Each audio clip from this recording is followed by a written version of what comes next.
कविता को अग्राधिकार देइछन्ति एपरि राधाकर राय मात्र उपेन्द्र भञ्जन को अग्राधिकार देइछन्ति उत्कलमणि पंडित लोकन कहिले गाय कुंभवित सभारे पंडित कथे पांच रुष्ण मना बिले बोले तथा अनंत करे तथा नृत्य निवारण ए उपेन्द्र भञ्जन उपरे ଗୋପବନ୍ଧୁଙ୍କର ବାଣୀ। ତେଣୁ ଏଇ अस्मिता रक्षा दिगरे कलिंग महारथी भंज आंदोलन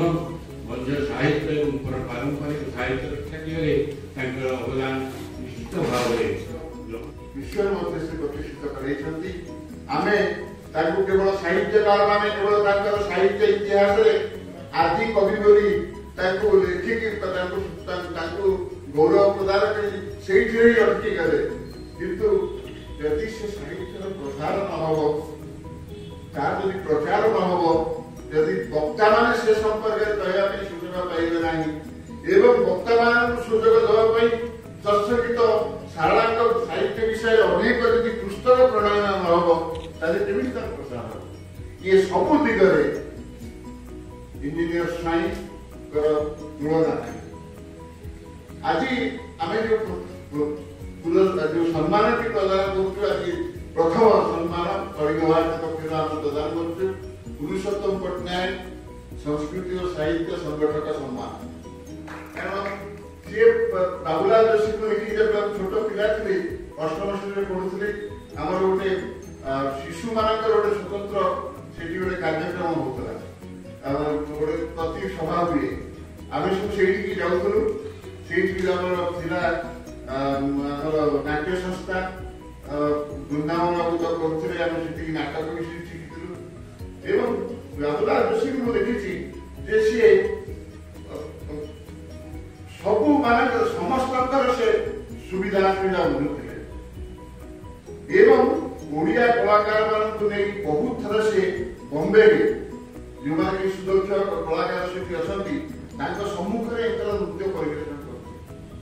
कर गोटे मुझे अष्टम श्रेणी पढ़ी मुझे से बॉम्बे गोटे गोप बाल थी कारण स्मारक स्थल भंज मंडप प्रतिष्ठा दिवस आज को ठीक 54 वर्ष तले ओडिया जाति को भल पाउथुबा युवक माने जो माने टिके टिके प्राप्त वयस्क होउथिले तांकर गुरुंकर स्मृति को तांकर गुरुंकर आदेश को शिरोधार्य बणी नाना संग्राम को भृक्षेप करी कटक सहर ऐतिह्य सहर संस्कृति सहर तार वक्ष स्थल ए प्रकार एक मंडप को आज मध्य प्रतिष्ठित करिसंती ताकु संरक्षित करुचंती एवं संग्राम जारी रखिसंती। एही संग्राम रे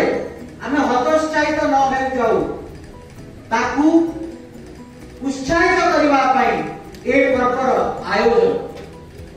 एही आयोजन रे आज हमर उद्घाटक भाव रे उपस्थित अछंती श्री रविंद्रनाथ महांती महोदय परिचालना न्यासी कला विकास केंद्र कटक यह गोटे डेजिग्नेशन मात्र किंतु से होचंती कलिंग भंज मंडप द्वितीय परिचय आ तृतीय परिचय भंज मंडप होउची यह होउची ओडिसा रो सर्वबृहत भंज मंडप कवि सम्राट उपेंद्र भंजक नारे समर्पित गोटे भंज मंडप जहार परिकल्पना रे अछि लाइब्रेरी जहार परिकल्पना रे अछि ओडिसी नृत्य एवं संगीत विद्यालय ए सबु को नहीं गोटे एते बड़ अनुष्ठान स्थान ओडिसा रा केउठी नाही ताहा एही अनुष्ठान कलिंग भारती उपेंद्र भंजन को ओडिया जाति रो अस्मितार प्रतीक भाव रे मणि तांकु निजर प्रतीक भाव रे नै तांकरी नाम रे मंडप तयारी करिछि भंज मंडप। तेणु एही भंज मंडप आज 54 वर्ष रे अनेक बाधा विघ्न आपण देखुछन मन को कष्ट होउछि जते बेला हम एही भलिया परिवेश रे एही उत्सव को पालन करूछे किंतु आशा जते बेला अस्मिता निम्नगामी हेतरा सेते बेले कलिंग भारती उत्पन्न हेतरा 1943 रे उत्कल छात्र साहित्य समाज एवं 44 रे कलिंग भारत तापर धीरे धीरे अस्मिता को जागृत करागला गोटे हईचई हे गला सारा भारत रे सारा ओडिसा रे साहित्य प्रति लोक आकृष्ट हेले पूरी गोटे ढलाण आसीछि साहित्य प्रति लोक विमुख होउछन्ति किंतु आशा अछि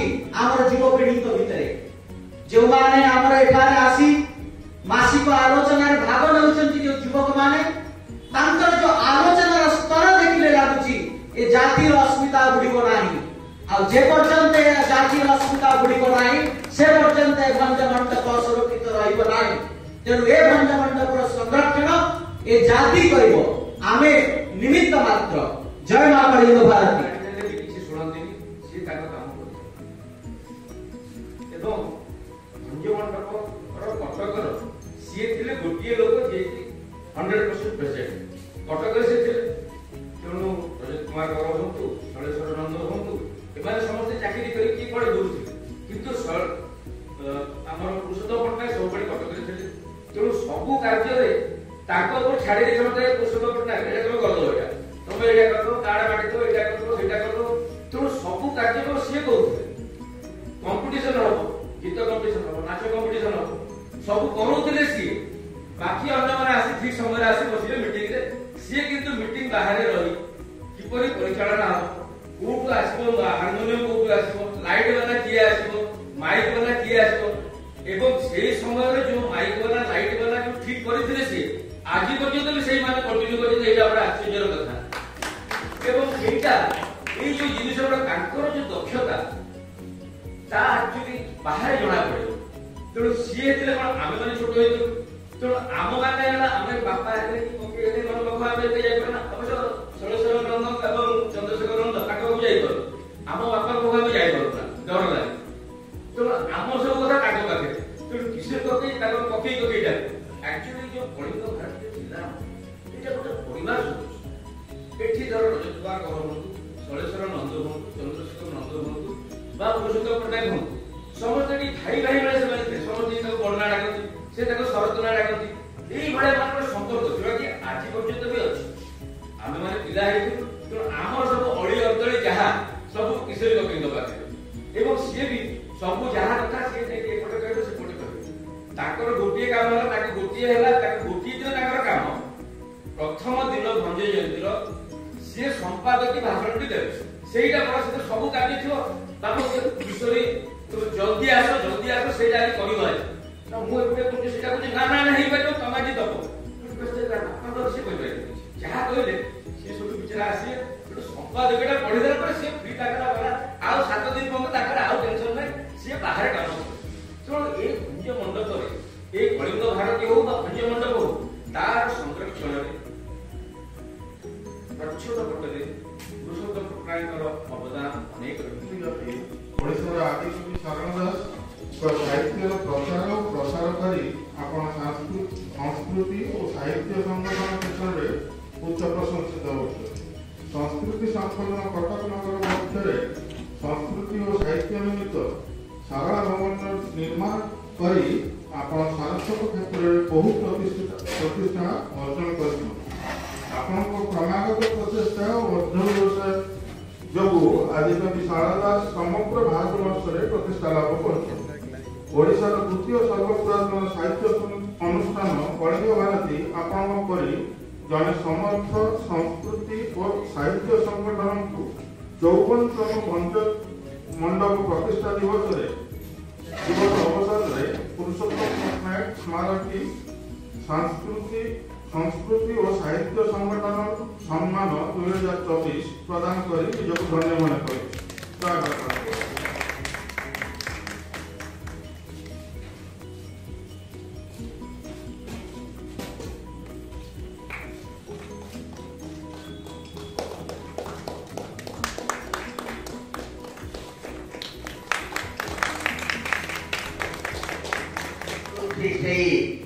अनन्य सारस्वत संगठक एवं कवि सम्राट रविंद्र भजन को आज भारतवर्ष समस्त समग्र विश्व दरबार प्रतिष्ठा करने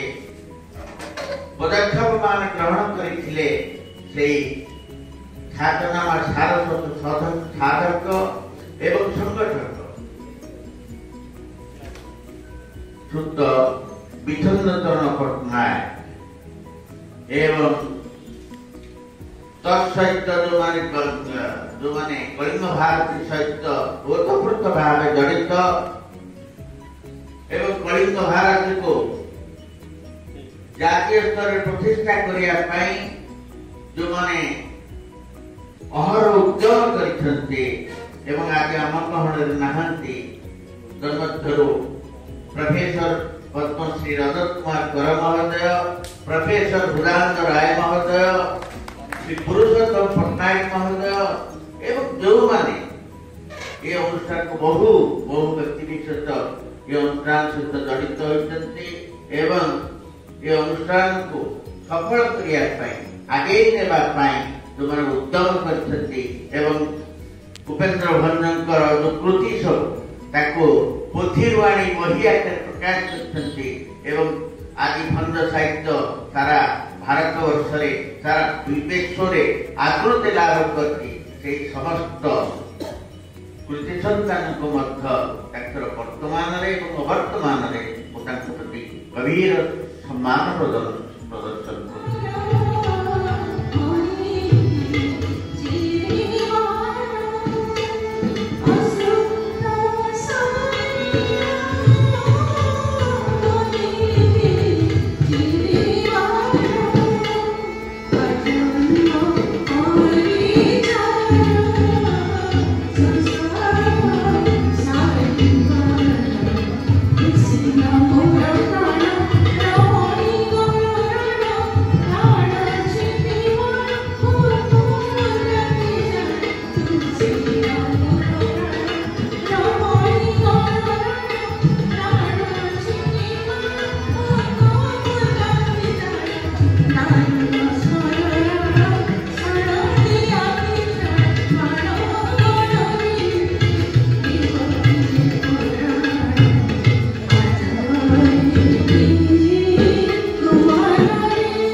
समर्थन दिगला से मोर जड़े एक दृष्टि गोटे भाई कर बंधु कर हिताकांक्षी थे प्रति 2-3 दिन थे मत फोन कर फोन कर प्राय गत 20 वर्ष धरी अनुष्ठान संपर्क संपुक्त सहित संपर्क स्थापित होता मुझे चांदी चौकाट बाहर गई तो घर टे मारदी पड़े बसू देना बस कथ करूँ चा खाऊ आलोचना हुए तो कलित राष्ट्र विषय विष्णु विषय ପତ୍ର ପତ୍ରିକା ବହି ବାହାର କରୁଥିଲେ ମୋତେ ଦେଖୁଥିଲେ ଏଇ ଆଇନଟା ଦିଆଯାଇଥିଲା ଆଉ ବେଳେବେଳେ ସେ ଯେତେବେଳେ ସିଡ଼ି ଆଣିଛି ମୋ ଘରେ ଟିକେ ମୁହାଁନ୍ତି ପ୍ରାୟ ଏହିପରି ସମ୍ପର୍କ ଥିଲା ସୁଖ ଦୁଃଖ ଭଲ ମନ୍ଦର ଯେତେବେଳେ ଚାଲିଯିବା ଖବରଟା ପାଇ ସେତେବେଳେ ବହୁତ ଦୁଃଖ ଲାଗିଲା ଯାହା ହଉ ସେ ବହୁତ କଷ୍ଟ ପାଇକି ଯାଇଥିଲେ ଅନୁଷ୍ଠାନର ସମସ୍ତେ ରହିଲେ ଭୁବନେଶ୍ୱର ସଳେଶ୍ୱର ହଉ ଚନ୍ଦ୍ରଶେଖର ହଉ ଆଉ ସମସ୍ତେ ଭୁବନେଶ୍ୱର ରହିଲେ ସେ କଟକ ରହିଲେ ସବୁ କାମ ତାଙ୍କ ଦାୟିତ୍ୱ ତାଙ୍କ ମୁଣ୍ଡ ଉପରେ ମୁଁ ଦିନରେ ଫୋନ କରି ଆଜି କ'ଣ କିଛି ମକଦ୍ଦମା ନାହିଁ କୋର୍ଟ ତାରିଖ ନାହିଁ ସେ କହିଲେ ହଁ ଅଛି ଆଉ ଯଦି ନାହିଁ କରିଦେବେ ପ୍ରତ୍ୟେକ ମଝିରେ ମଝିରେ ପଚାରିଲେ ଖାଲି କୋର୍ଟକୁ ଯିବା ଉପରେ ମକଦ୍ଦମା ଚାଲିଥିଲା ଆମର ପ୍ରସନ୍ନ ଜାଣିଛ ଯେ ଦାୟିତ୍ୱ ନେଇଛନ୍ତି ସେ ସବୁଦିନେ କୋର୍ଟକୁ ଯିବେ ଇଏ କରିବେ ଆଉ ଯେଦିନ ପଞ୍ଚ ଜୟନ୍ତୀ ହେଲେ ତ ରଜ ଭାଇନା ଆସିବେ ପୁରୁଷୋତ୍ତମ ଗୋଟେ ଢୋଲିକିରେ ଝଗଡ଼ା କରିନା ସେ ଚେୟାରଟା ଏମିତି ପଡ଼ିନି ତାଙ୍କୁ କହିବା ଆଉ କାହିଁକି ଆପଣ ତାଙ୍କୁ କାହିଁ ସବୁବେଳେ କହୁଛନ୍ତି ଦିନେ ପଚାରିଲେ ସେ କହିଲେ ଆଉ କାହାକୁ କହିବି ସେ ପୁରା ମୋର ଅତି ନିଜର ମୋର ଗୁରୁଦେବଙ୍କ ପୁଅ ମୋ ଭାଇ ସିଏ ଆଉ ତାଙ୍କୁ କହିବି ଆଉ କାହାକୁ କହିବି ମୁଁ ଯାହା ହଉ ମୁଁ ପୁରୁଷୋତ୍ତମ ଆପଣ ଡାକୁନାହାନ୍ତି ନା ଡାକିବି କାହିଁକି ସେ ମୋତେ କହିବେ ତାଙ୍କର ସେ ଅଧିକାର ଅଛି ଆଉ ମୋର ମତେ ଦାୟିତ୍ୱ ଦେଇଛନ୍ତି ଏଇ ପ୍ରକାର ଲୋକ ସେ ଥରେ